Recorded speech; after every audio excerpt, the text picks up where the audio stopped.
오늘 내용은 이제 그 사도 요한이 기록한 요한복음 마지막 장입니다. 마무리라고 볼 수 있겠죠. 요한복음 21장. 근데 이 21장의 내용의 전체적인 내용이 뭐냐 하면 부활하신 예수님께서 승천하시기 전까지 예수님이 제자들을 찾아오시고 만나 주신 내용입니다. 그래서 우리가 앞에서 예수님이 부활하신 것에 대한 내용이 기록이 되어졌죠. 그래서 이어서 이제 요한이 마무리하는 내용이라고 볼 수 있습니다. 자, 요한복음을 기록한 목적이 있다 그랬죠. 우리가 앞에 내용에 보시면 오직 이것을 기록한 이유는 이렇게 나와요. 너희로 예수께서 하나님의 아들 그리스도이심을 알게 해서 믿게 하기 위한 것이다. 사도 요한은 요한복음을 기록한 목적을 딱 결론적으로 예수 믿고 영생 얻도록 하기 위해서 이 복음서를 기록했다. 이게 이제 복음서에 요한뿐만 아니고 마태, 마가, 누가도 마찬가지죠. 예수님의 생애를 기록한 목적은 딱 하나라는 거예요. 예수님은 하나님의 아들이시고 그리스도이시다.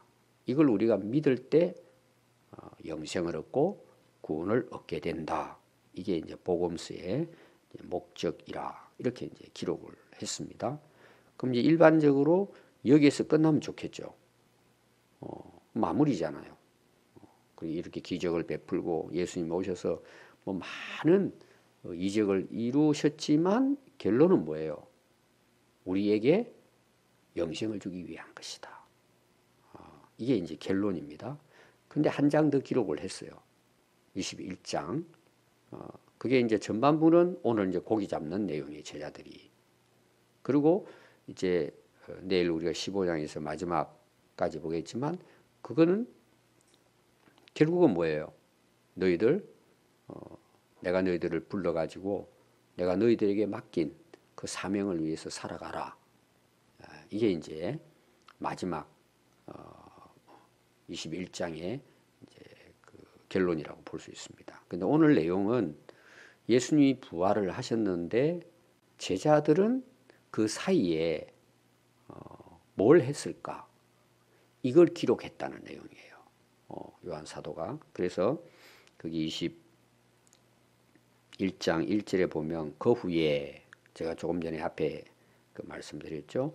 예수님이 디베랴 호수에서 또 제자들에게 자기를 나타내셨는데 그 나타내신 일은 이러이러했다. 요한 사도는 이걸 이제 기록을 한 것이죠. 예수님이 제자들에게 나타나서 하신 일이 뭐냐. 이걸 21장에 한 번 더 이제 마무리하면서 기록을 했는데 크게는 이제 두 부류입니다. 제가 이제 조금 전에 이야기한 내용이에요. 그 디베랴 호수, 이 디베랴 호수는 갈릴리 바다를 이야기합니다. 호수라고도 하고 바다라고도 해요. 그게 너무 크니까. 그러니까 이 갈릴리 호수의 위아래가 어디 보면 뭐 남북, 북쪽 위와 아래 이 길이가 약 21km입니다. 굉장히 큰 이제 호수죠. 사실 호수입니다. 위에 헬몬산으로부터 눈이 녹아 내려가지고 이렇게 모이는 곳이거든요. 그리고 이제 동서는 약 13km, 21km에 13km. 굉장히 큰 끝이 안 보이죠. 그래서 호수인데도 너무 크니까 뭐예요? 바다라고 부르는 거예요. 그 뭐 명칭은 중요하지 않지만 굉장히 이제 큰 호수다 이렇게 볼 수 있습니다. 그리고 이제 그 명칭도 많이 있어요. 우리가 이제 일반적으로 그냥 갈릴리 호수 이렇게 보면 이제 그게 맞다고 볼 수가 있습니다. 근데 이제 구약에서는 긴네렛이라고 해요. 긴네렛. 구약에 주로 사용한 내용이고 이제 신약에 와서는 이제 갈릴리. 근데 그걸 또 다른 말로 디베랴. 그건 이제 로마의 황제의 이름을 뭐 따가지고 기념하기 위해서 이름을 만들고 똑같은 이제 갈릴리 호수입니다. 근데 이제 2절에 보면 시몬 베드로와 디두모라 하는 도마와 하고 거기에 7명의 제자들을 거기 소개하고 있습니다. 베드로가 고기 잡으러 가는데 몇 명이 갔을까? 베드로와 함께 7명이 고기 잡으러 베드로와 함께 이제 갈릴리 바다에 가서 저녁에 가가지고 밤새도록 고기를 잡았는데 아무것도 잡지 못했다. 그 이제 많은 이제 그 해석을 왜 제자들이 예수님 부활하셨으면 이제 가서 그 복음을 전해야 되잖아요. 옛날에 3년 전에 부름 받을 때 고기 잡는 어부였는데 예수님이 부른 목적이 뭐예요? 너희들을 사람을 낚는 이제 어부가 돼야 된다. 근데 제자들이 예수님 부활하신 걸 봤잖아요. 확인도 하고. 그러면 이제 나가가지고 야 예수님 부활하셨다 정말. 그러면 이제 증인으로서 나가서 열심히 해야죠. 근데 제자들이 모여 있고 또 베드로는 야 우리 고기나 잡으러 가자 하고 고기 잡으러 갔단 말이에요. 그래서 이걸 또 해석을 여러 곳으로 합니다. 이제 한 예를 보면 이런 거예요. 예수님 떠나버리고 부활은 하셨지만 뭐 예수님 떠나버리고 자기들과 함께 이 땅에 영원히 사시는 것도 아니고 야 우리 이제는 고기나 잡아 가면서 살자 뭐 이렇게 해석한 사람도 있어요. 근데 제가 이 복음서를 설명할 때 그런 말 했죠. 그 요한은 요한으로서 이 복음서를 기록하고자 하는 의도가 있어요. 이 의도가. 이 그냥 오늘 내용도 마찬가지입니다. 예수님 그 제자들 고기 잡을 때 예수님이 그곳에 찾아오셨다. 그냥 그 이야기를 하기 위해서 기록한 걸까요? 다 의도가 있는 거예요, 이걸. 물론 역사적인 내용을 그냥 그대로 기록하는 것도 있지만 기록하는 사람 입장에서는 그런 사건들을 통해 가지고 뭔가 이 말씀을 듣는 사람들이 예수님에 대해서 전하고자 하는 나름대로 목적이 있단 말이에요. 지금 21장도 마찬가지예요. 그러니까 이런 이야기들을 지금 기록을 하고 있는 거죠. 그러니까 이 요한이 강조점이 뭘까요? 예수님 부활하시고 만나 주시고 몇 번의 그런 그 경험과 이적을 봤단 말이에요. 그러면 우리가 이제 전체적으로 본다면은 야 예수님 부활하셨다. 그러고 가서 이제 담대하게 전해야 되는데 베드로가 제자들 데리고 다시 옛날 3년 전에 부름 받을 때 고기 잡고 있을 때 부름 받았잖아요. 다시 그 갈릴리 바다 가가지고 우리 고기나 잡으러 가자. 그리고 고기 잡으러 간 거예요. 그래서 요한 사도의 의도는 아까 제가 이제 뒷부분도 이야기했죠. 내일 볼 말씀과 이게 다 관련이 돼 있는 거예요. 그 의도가 뭘 같아요? 야, 이 제자들이 그냥 심심하니까 고기 잡으러 갔다. 그냥 이걸 기록한 거냐?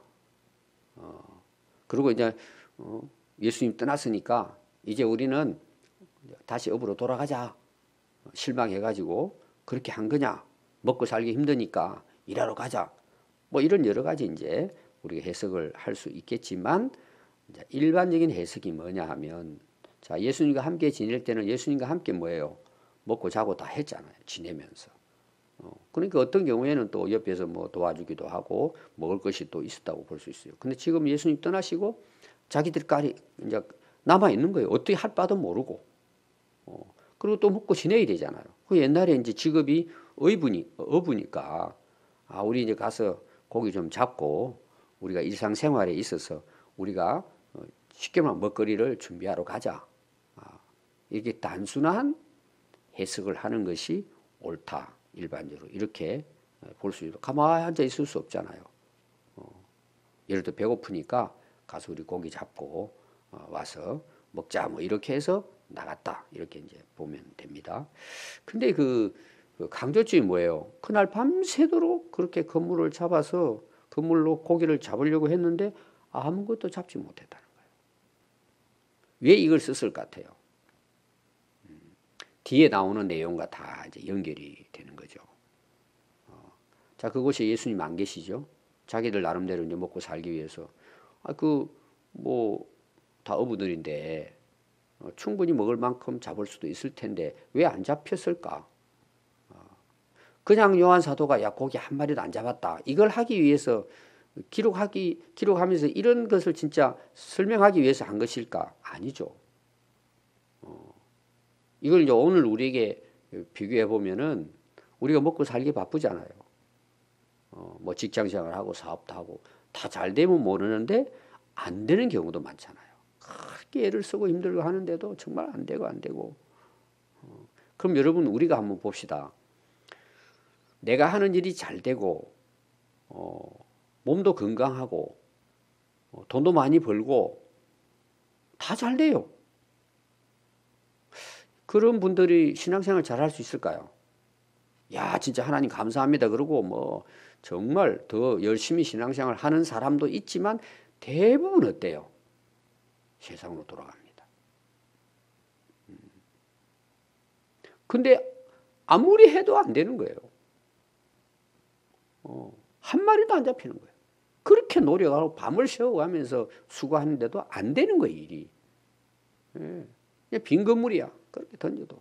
그럼 여러분 우리 인간의 마음이 대부분 어떻게 할 것 같아요? 실망하고 좌절하겠죠. 인생이 도대체 뭐냐? 야, 진짜 죽는 게 낫다 할 정도로 우리가 위기를 느끼잖아요. 여러분 그때 우리가 되게 어떻게 할 것 같아요?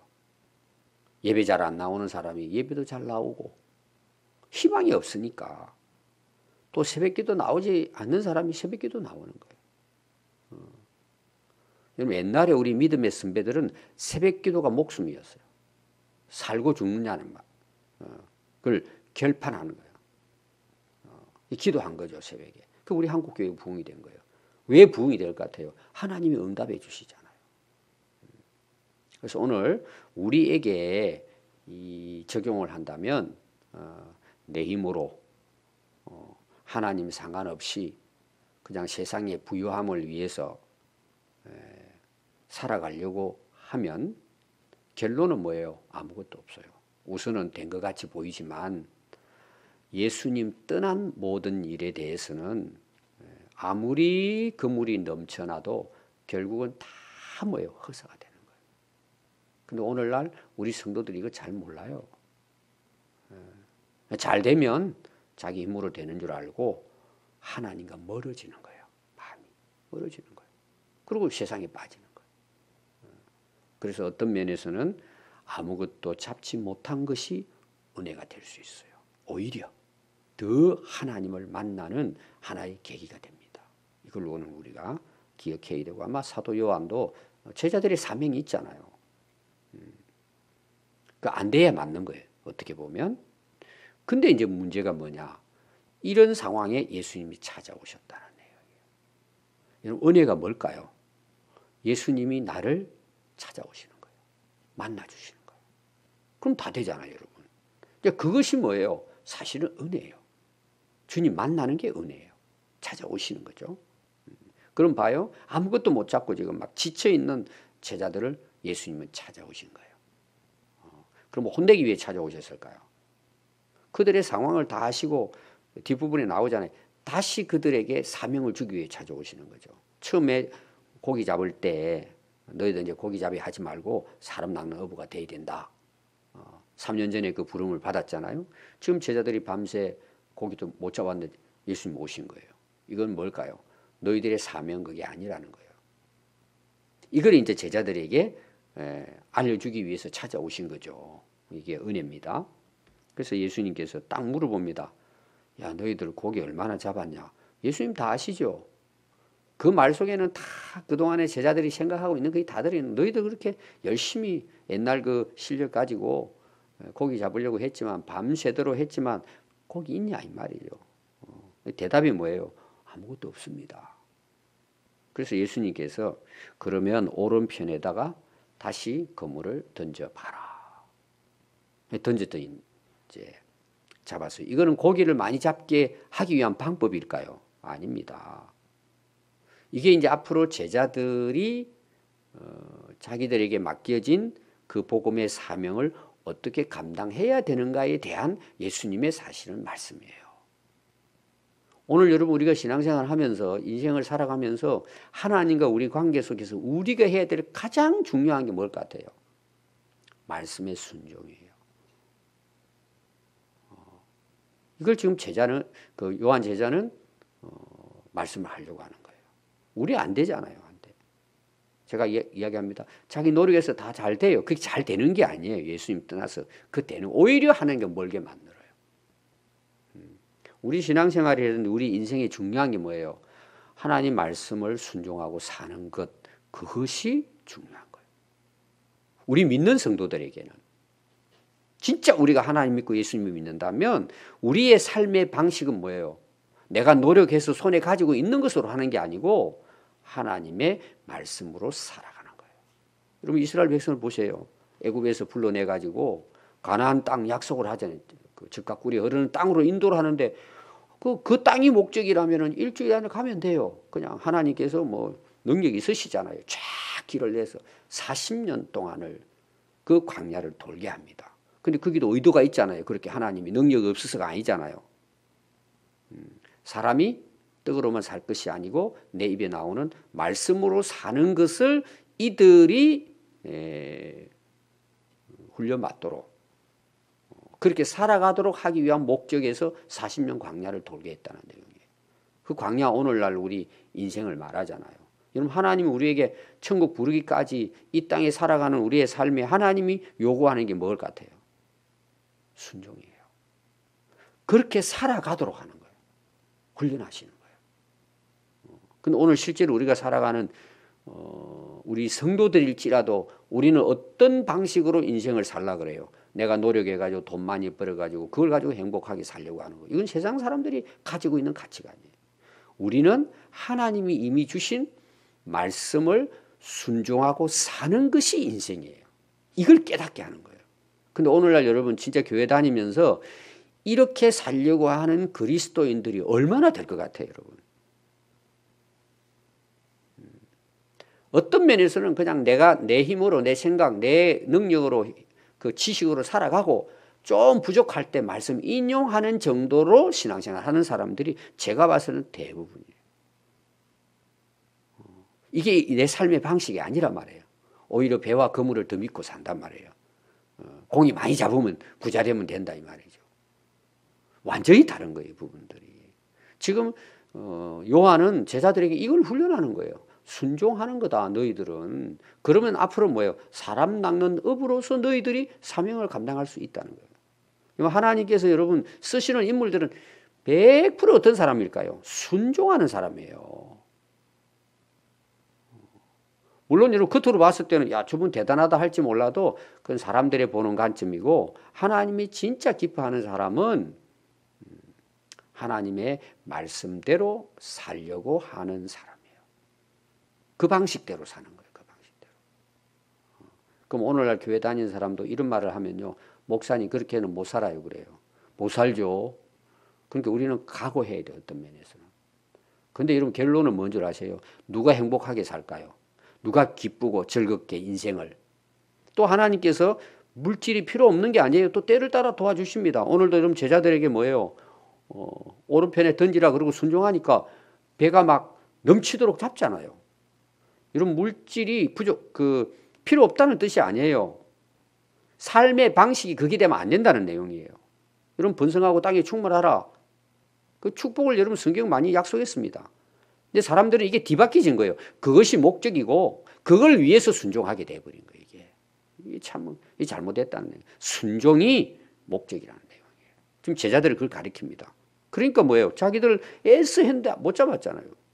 근데 오른쪽에 한 번 더 던져봐. 던졌더니 막 넘치는 거예요. 아니 그 바다가 그 바다인데 순종했더니 많은 고기를 잡았다. 그래서 예수님께서 그 10절에 보니까 생선을 좀 가지고 오라 그랬더니 베드로가 올라가서 그물에 있는 고기를 딱 잡으려고 펴보니까 큰 물고기만 153마리예요. 이 엄청 많이 잡았다. 작은 거는 다 빼버리고 큰 고기만 보니까 153마리를 잡았다. 그랬더니 예수님께서 와서 조반을 먹으라. 그리고는 떡과 생선을 제자들에게 나누어 주었더라.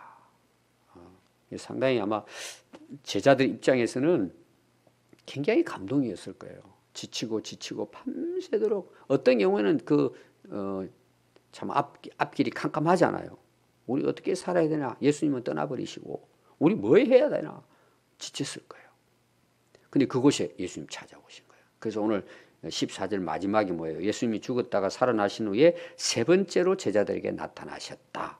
요한이 기록해요. 아니 예수님 부활하셔서 제자들을 만난 것이 세 번만 되겠습니까? 막달라 마리아로부터 시작해가지고 수없이 40일 동안에 제자들을 만나주시잖아요. 그러니까 요한은 왜 이렇게 기록을 했을까? 세 번이라고. 그래서 대개 이제 해석은 이거예요. 그 제자들의 무리가 모여있을 때, 앞에 여러분 나왔죠? 도마가 없이 제자들이 모였을 때 예수님 오셨고, 그 다음에 도마가 있을 때, 제자들과 함께 있을 때 예수님 오셔서 손 만져봐라 그랬죠. 그럼 오늘 여기에 7명의 제자들이 함께 있을 때 예수님이 이제 만나 주셨죠. 아마 이제 요한이 기록을 하면서 세 번째 이렇게 아마 기록하지 않았을까 이렇게 이제 볼 수가 있죠. 이 순서는 이제 숫자는 중요한 건 아니죠. 어찌 되든 예수님이 제자들을 찾아오셔서 이제 내일 볼 15절 말씀부터 이어지는 말씀이에요. 이 내용이. 오늘 여러분 강조점이 뭐예요? 예수님이 찾아오시는 것이 은혜예요. 우리도 마찬가지예요. 또 하나 예수님이 요구하시는 건 뭘까요? 오른편에 그물을 던지라는 거예요. 뭐 왼편에도 던질 수 있고 뭐 뒤에도 던질 수 있죠. 예수님은 뭐예요? 오른편에 던지라는 거예요. 오른편이 뭐냐 이걸 해석하는데 제가 봤을 때는 그게 중요한 게 아니고 예수님이 오른편에 던지면 오른편에 던져야 되고 왼편에 던지라고 하면 왼편에 던지고 뒤에다 던지라면 뒤에 던지고 예수님이 하신 말씀에 순종하면 뭐예요? 풍성하게 고기 잡는다는 내용이에요. 근데 우리는 이렇게 말씀을 했는데 우리는 아니라 이거지. 자기 생각을 보태가지고 엉뚱한 길로 간단 말이에요. 여러분 그건 순종이 아니잖아요. 오른편이면 오른편에 던지는 거예요. 무슨 말인지 아시죠? 그게 순종이에요. 근데 고기는 많이 잡았잖아요. 이거는 예수님이 고기 많이 잡기 위한 방법을 알려주기 위해서 오른편에 던지라 그랬을까요? 아닙니다. 예수님이 말씀하신 그걸 순종하라는 게 이게 강조점이에요. 오늘 찾아오셔서 하신 말씀이. 그럼 이거는 나중에 뭐가 연결될까요? 바로 사도행전하고 연결되는 거예요. 자, 제자리에 나가서 너 사람만 어부가 돼. 너 가서 이제 증인으로 살아라. 성령이 충만하면. 가서 복음을 전했더니 베드로에게 어떤 기적이 일어나요? 3,000명이 해결하고 돌아오는 거예요. 이게. 한 명 여러분 전도하기도 얼마나 어려워요. 이 성령 받고 나가서 순종하니까 뭐예요? 기적이 일어나는 거예요. 이건 오늘 우리의 삶에도 마찬가지예요. 그래서 오늘 중요하게 우리가 이 말씀을 통해서 우리가 깨닫고 살아야 될 게 뭐냐 하면 예수님이 말씀하신 대로 사는 것이 축복이에요. 아멘.